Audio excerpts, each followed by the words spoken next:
Kagaya na lang, eto, si Martin Romualdez, mga bossing, ayan. May pahayag si Martin Romualdez. Kasi ang sabi ng Pangulo ay pinaparekomenda ng ICI na kasuhan din po si Martin Romualdez. Ano po? Bukod kay Saldico, kasuhan daw din po si late Representative Martin Romualdez. At ito po yung kanyang pahayag. No, sandali lang, uunahan ko kayo mga DDS.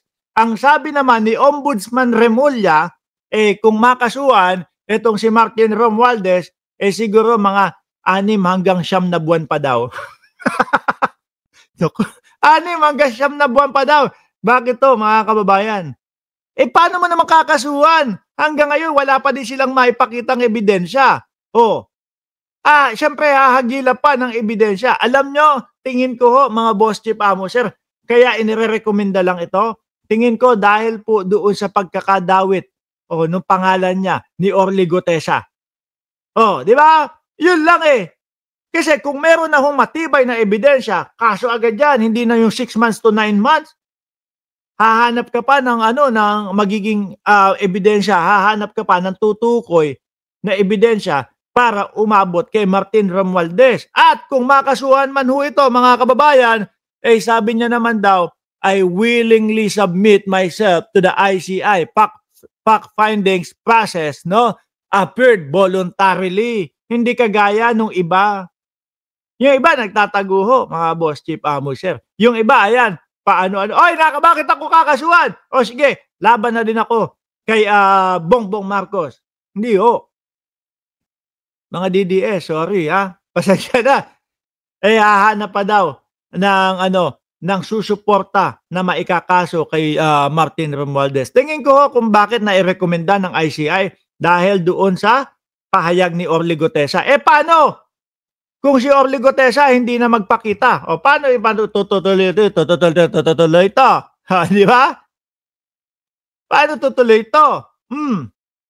Wala.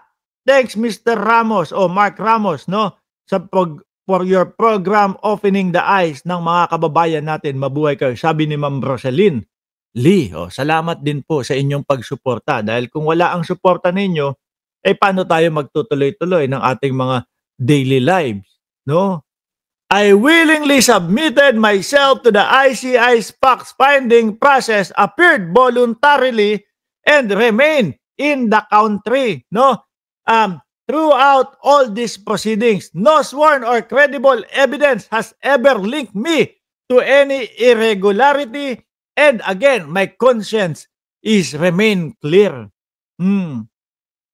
Hanggang ngayon naman mga bossing, ang ginagawa nila, lalo na yung sila Chis Escudero, si Martin Romualdez ang mastermind nitong lahat ng ito. Hingan mo ng ebidensya, hingan mo ng susuporta doon sa kanilang sinabi. Wala. Sasabihin, sinabi kasi ni Orly Gutesa di ba, Jorge Edralin? Kasi sinabi ni Orly Gutesa. Kaya ganon. Yung Orly Gutesa ninyo na isang bagong superhero ninyo, hanggang ngayon hindi na din nagpapakita. Sabi ni Arnedo Olaes, di ba nung pinatawag siya ng ICI, nagpunta siya? Yes, correct po, nagpunta. At pagkalabas ng ICI, malaki ang ngiti. Hindi ho kagaya nung isa na bayani na naman ng mga DDS na si Jewel Villanueva, paglabas ng ICI, parang nagdadabog ho, mga kababayan. Wala, parang nagdadabog, galit di ba? Grabe, mga sinusuportahan ng mga DDS. Yung mga superhero ng mga DDS, it's now with the Ombudsman. I trust in the Ombudsman impartial and throughout review and evaluation. Ang sabi ho ni Ombudsman Romualdez, makakasuhan daw etong si Martin Romualdez. Kaso 6 to 9 months pa daw. 6 to 9 months pa. Siyempre pag-aaralan nilang maigi kung meron talaga. At kung talagang yung sinabi ni Orly Gutesa ay may katotohanan. Ang problema ng mga DDS, kasi ito talaga gusto nilang idiin dahil talagang napahirapan ho nila ito dahil gusto nila mapabagsak si Pangulong Bongbong Marcos, pero dahil nga po si Martin Romualdez, nagmistulang pader ho ni Pangulong Bongbong Marcos, ayun, hirap na hirap sila. Kaya gustong mapabagsak. Kaya tignan nyo, ang suporta ng Congress kay Pangulong Bongbong Marcos, hindi majority. Ang tawag nila, super majority, mga kababayan. Yun yung gusto nilang gibain. Dahil kapag napalitan nila ang Congress na minsan na nilang ginawa at sinubukan sa pamamagitan ni Aling Maliit, kaso po, nabulilyaso, nalaman, ayun, sinibak, hindi nangyari. Di ba? Gusto nilang mapalitan ito, gusto nilang mawala ang tiwala ng Congress kay Pangulong Bongbong Marcos. Kaya binibira ng binibira si Martin Romualdez kahit walang ebidensya. Paano yan mga boss, mga DDS? Antay pa tayo ng 6 to 9 months bago makasuhan. Mahirap naman kasing kasuhan kung walang ebidensya. Di ba? Hindi pwede yung sinabi ni Orly Gutesa, o sige, dahil sinabi ni Orly Gutesa, kasuhan na yan si Martin Romualdez. Hindi pwede yung ganun mga kababayan. Kailangan mabigat, matibay. No? Hindi bara-bara, hindi gawa-gawa lang. Hindi yung magbabasa ka ng affidavit, hindi mo pa mabasa ng maayos. Halata pa na hindi ikaw ang sumulat ng affidavit na yon. Oh. Di ba mga boss?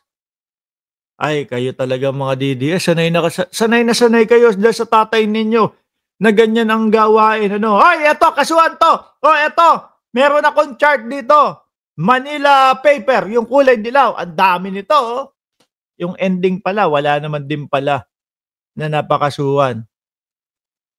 Orly Gutesa is the flash. Pagkasalita ni Orly Gutesa, no? Biglang nawala na. Tapos, ang sabi ni Marcoleta, hindi ko po akalain na ikaw na pala ang witness. Ikaw pala ang tatanungin ng sandamakmak na katanungan. Hindi ba pwedeng i-cross-examine yang si Orly Gutesa ninyo? Total, gusto nyo maging witness. Ano ba naman yun? Saan ba naman, saan ba namang singit ng mundo yung merong ganoong witness na, pag sinabi ko, eto na ha, wala nang cross-examine, hindi naaalamin kung may kredibilidad ba yung tao o nag-iimbento lang. Di pwede yun, Marcoleta. Nako, kung magiging El Vice-Presidente pala natin, si Marcoleta, ganyan ang magiging estilo, ano? Yung tipo ba, pagka meron ako nilagay na witness dyan, kailangan paniwalaan nyo na agad, ha? Bakit ko nabanggit at nasabi, mga bossing, bilyonaryo, news channel, mga kababayan, ito, tingnan nyo ito, mga bossing, bilyonaryo, news channel, ano yung sinasabi? Ayan daw, Marcoleta as Sara's running mate in 2028. Mukhang mas pasado sa panlasa at mas mukhang magaling yung audition ni Marcoleta para kay Vice Presidente.